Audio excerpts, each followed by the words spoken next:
c'est aussi que on construit aussi sur une ville qui s'est beaucoup développée. Aujourd'hui, on est quand même 150 000 habitants. On a construit beaucoup de logements.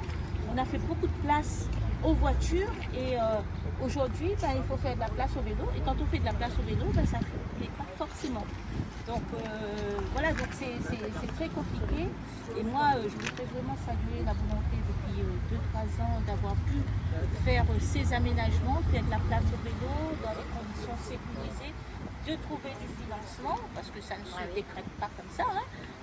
Même si on a toutes les bonnes volontés, si on n'a pas l'ADEME, si on n'a pas la SINOR, si on n'a pas de financement au moment où on est en train de couper au niveau des collectivités, et ça ne se fait pas.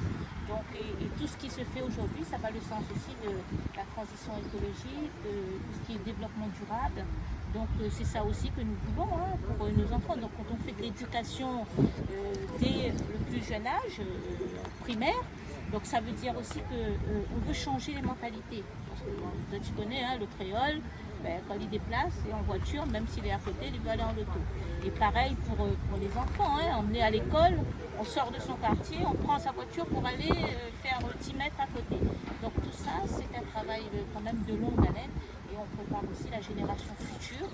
Et on espère que demain, Samy, on va utiliser peut-être moins de voitures, plus de vélos, plus de bus, parce que c'est ça aussi, plus de téléphonique, parce que c'est ça, et donc on devient aussi un modèle en matière de transition écologique.